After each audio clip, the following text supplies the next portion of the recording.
You know, George Bush has said that anybody that has any connections to Al-Qaeda, should be arrested. Well, no one has greater connections to the Saudis and the House of bin Laden than the Bushes. They've been in business together for decades. George Bush actually started his first oil company way back in 1976 with a member of the bin Laden family and with their funds. My friends, the government had complete and total prior knowledge of the horrible events that happened here. And at the bare minimum, they allowed this tragedy to take place as a pretext to scare the population into total abject fear and then submission. In his film Fahrenheit 9/11, Michael Moore doesn't even talk about things that MSNBC and the Associated Press have reported on. That Osama bin Laden's code name in the CIA was Tim Osman. That he was a CIA asset trained in the 1970s and used against the Russians in the 1980s in Afghanistan. Then, of course, he helped against the Serbs in the late 1990s. Over and over again, Osama bin Laden has been used as a tool of the U.S. government and its interests. Anytime they need to create a crisis anywhere on the planet, bin Laden comes to their rescue as the fire starter they need to create the crisis so they can offer their solution. Or why didn't he talk about the huge 9/11 truth movement that sprung up right after 9/11, made up of hundreds of the victims' families of September 11th, alleging government involvement in the attacks? Why didn't the film talk about the official U.S. government plan to carry out terror attacks in America and blame it on foreign enemies? Operation Northwoods. It even called for hijacking jets by remote control and crashing them, bombing D.C., committing sniper attacks. No, Michael Moore didn't discuss this. Something ABC News and the Baltimore Sun were willing to do, Michael Moore wouldn't get near. In the 3 days after September 11, 2001, over 160 members of Osama bin Laden's family were flown out of the country to Saudi Arabia.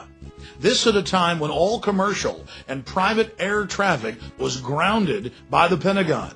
But that wasn't the only airlift. Seymour Hersh first broke the story at the New Yorker magazine about the airlift of evil. It was then picked up by major publications, but, well, forgotten into the memory hole. At the end of the 3-week-long Afghan war in Afghanistan, 8,000 Taliban and Al-Qaeda leaders were loaded on U.S. government C-130s and flown out to Pakistan to safety. It had been their job to stir up the phony crisis in Afghanistan and then give George W. the fake victory. You see, it was a staged war. And this is one of the other big smoking guns of 9/11 government involvement that we're all supposed to forget about. Oh, the government admits they flew them out to safety, but Fox News said it was an accident. Yes, 8,000 Taliban and Al-Qaeda cream the leaders being flown out to safety. And top generals were told to release Taliban generals. They were told, let them go. And some of the generals got angry and went public. The FBI has gone public, as well as the CIA. They've even leaked the orders, like W199I, where George Bush ordered them to back off Osama bin Laden and his family. In fact, they even fired some agents that refused to follow their orders. There were red flags everywhere. Everyone knew that the attack was coming. That's why so many public officials didn't go to New York. But months before, there was the Bush administration frustrating the investigations, ordering the agents off the cases, ensuring that the attacks would go forward.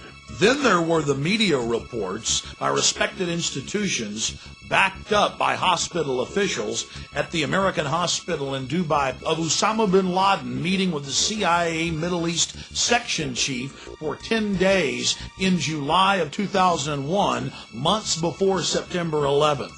The question is, what was the CIA doing meeting with Osama bin Laden? Getting their story straight? Not just the campaign cash for George W. and Brother Jeb. There was $1 billion the U.S. Treasury pumped into Brother Neil's bank, Silverado. And there's Brother Marvin. His investment funds are fattening on contracts for the war on terror. And Daddy, Bush Sr., became the first ex-president to sell his Oval Office connections for cash to oil companies and arms dealers. The Bushes are like other American dynasties. The Kennedys, the Rockefellers. But they've taken the game to a whole other level. See, the money gets them office, then the office gets them even more money. Call it the Bush cycle. And it's still rolling along.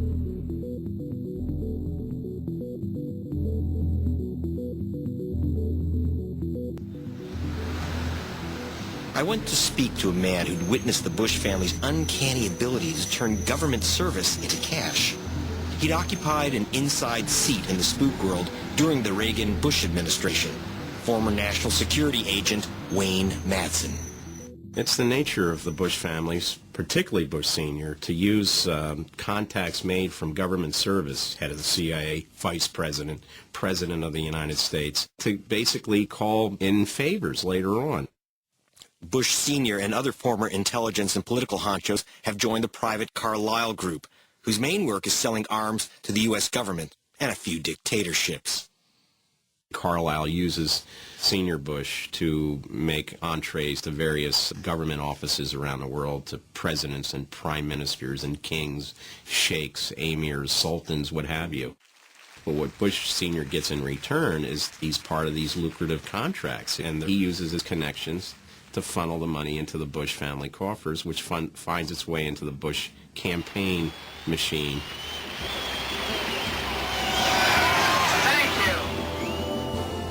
In 1988, George Bush Sr. won the presidency. At this time, a contract was awarded by the government of Bahrain to drill for oil in the Persian Gulf. Surprisingly, it went to a small-time Texas oil driller, Harken Energy, who had little experience in the field. I asked investigative reporter Pete Bruton, then with the Houston Chronicle, how this happened. Harken Oil in Texas gets an offshore contract to drill in the Persian Gulf. It was a big mystery to everyone. All the analysts, everybody said, how did this happen? Nobody understood why it happened. Why didn't Amoco, why didn't Texaco, Mobil, Exxon, BP, why didn't they get the contract? They had the capital. Harken didn't have any capital. And I found out it was because George W. Bush, the president's son, and our future president, was on the board of directors. This document is marked secret and WF, which means it walked its way out of the Washington Bureau of the FBI.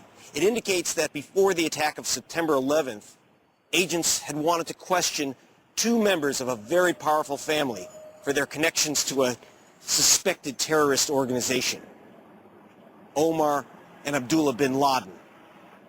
But the agents weren't allowed to. Now, what makes this family so special that they're protected from investigation? To find out what lay behind the Bush administration's reluctance to look into the bin Laden family, I went back to speak to our fighter pilot, Bill White. He went into business with a mysterious figure, James R. Bath, who managed the U.S. funds of a powerful Saudi family. I met many times with Osama bin Laden, Osama bin Laden's older brother, both in business settings and in social settings. We had parties there where a lot of the dignitaries and big business bigwigs would party with the Arabs, so it was like La La Land. These guys drove around in limousines with suitcases full of cash. It was just amazing. And those suitcases full of cash found their way from bin Laden to a man named James R. Bath. Bath actually presented me with a copy of a trust agreement, a one-page trust agreement that was signed in 1976 that appointed him as sole and exclusive representative for the Saudi bin Laden family in the United States of America and all their business ventures. And that bin Laden money allowed Bath to invest in another flyboy, our future president. Oh, that's right, George Bush Jr. and our Busto. That's correct. Do you know about that? Well, I know about it because Jim and I had to provide our personal financials to our lenders, and so I looked at his personal financial, and they're, plain as day. It said, our Busto 79, $25,000, our Busto 80, $25,000. So Bush's oil capital came from Bath, and Bath's money came apparently from the bin Ladens. But why would they plow money into W's oil company?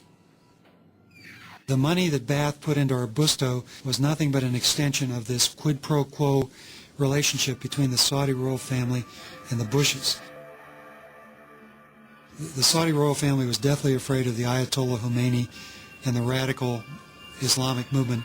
And so at that point in time, they went to the Bushes and said, look, protect us from the Ayatollah and these radical fundamentalists, and we'll give you whatever you want for your campaigns and to fund your kids' business interests. to fight your secret wars.